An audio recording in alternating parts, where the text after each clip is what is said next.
Thank you for joining us here on 5 Minutes with Zacchaeus. I'm your host, Joseph Ritter, enrolled agent and certified financial planner here at Zacchaeus Financial Counseling. We have done these in the past on audio, and I thought I would switch to video, and thank you for joining us today.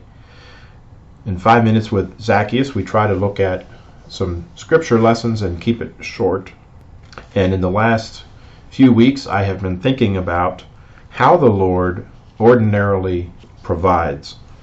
I think this is a question we should deal with because I believe there are many people who are in need and are expecting the Lord to do something to help them, but perhaps they're not doing things according to Scripture.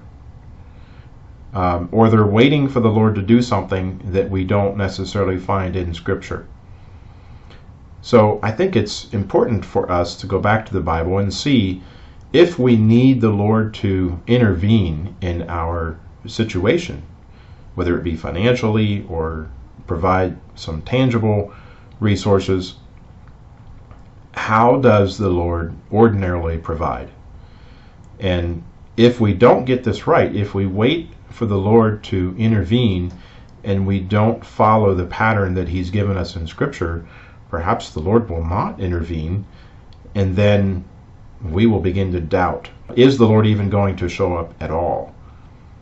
And of course, doubt and unbelief are no good with the Lord.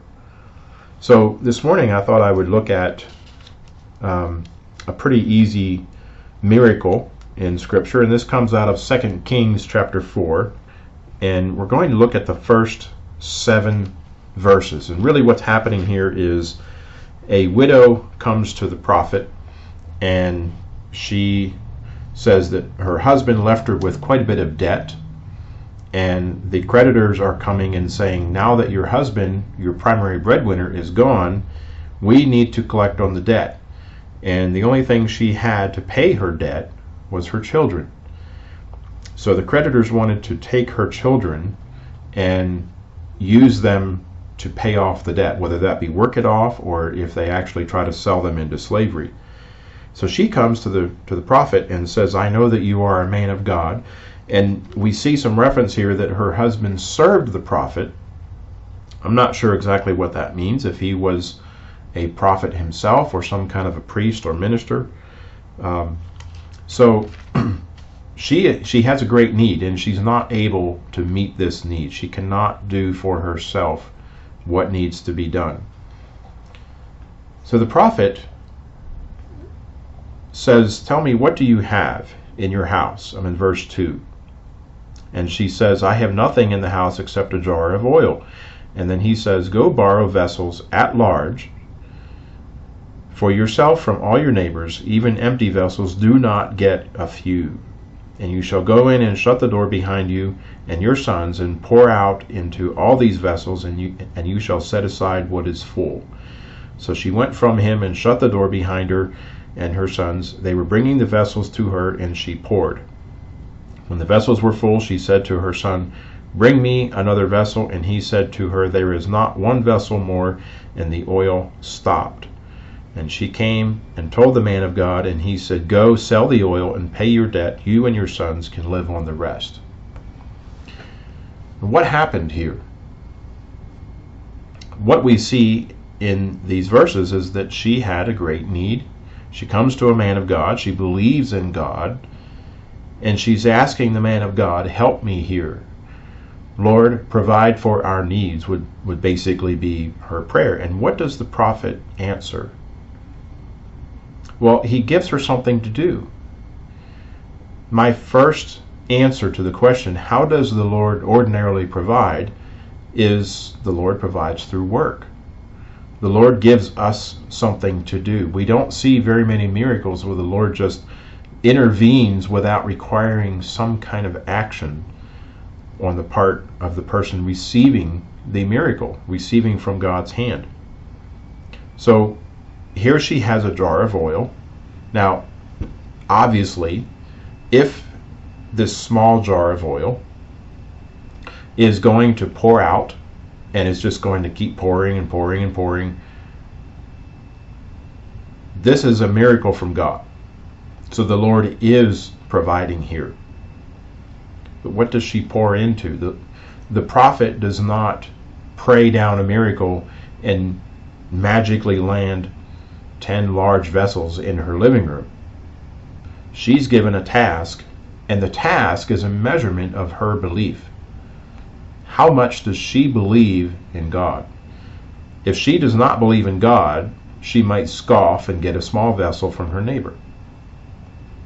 If she says, well, I believe in God, and I believe that God is going to provide for our needs, then maybe she gets 10 large vessels from her neighbor. We're not told exactly how many vessels she got. Interestingly here, God uses debt. She borrowed from her neighbor. She needed to give these vessels back. God uses debt here. I don't endorse that, but I find this to be really interesting for those who claim that God hates debt. He uses debt here to work out this miracle. So she pours this oil into all these vessels, and these vessels that she gathered is a measurement of her belief in God. She had a part to play. She had to work out how the oil, God was saying, I'm ready to pour out as much oil as you have empty vessels. Her task is to gather as many vessels as she can. So how does the Lord ordinarily provide? Through work. The Lord ordinarily provides by giving us a task to do.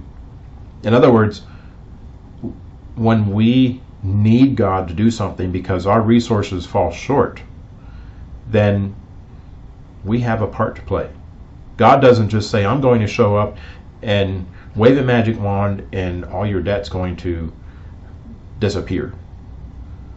No, we don't see that in very many miracles in Scripture. They're always given something to do. And we're no different in the 21st century when we have internet and credit cards and easy money through pawn shops and title loans and you name it. We're no different. If we want God to do something, then we have to ask Him to intervene, and He's likely going to give us something to do. I know in my own life, when I have asked for the Lord to meet a need, it has almost always been through work.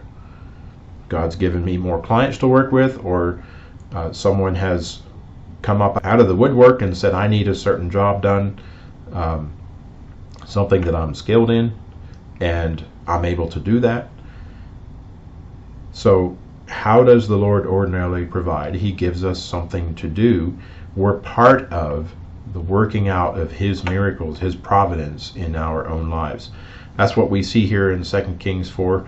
Come back later on as we produce more of these videos, and we'll go through some other passages of Scripture to see how does the Lord ordinarily provide. Thank you for joining us today, and I would challenge you to spend some time in Scripture, maybe even starting with 2 Kings chapter 4, and put your needs before the Lord and say, Lord, I need a miracle. There's a gap between my resources and my needs.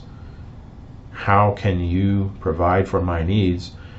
And what are you asking me to do? Let the Lord search you. Let the Lord prick your heart and instruct you what He's waiting on you to do. Maybe the whole logjam in the providence of God is that He's waiting on us to do something.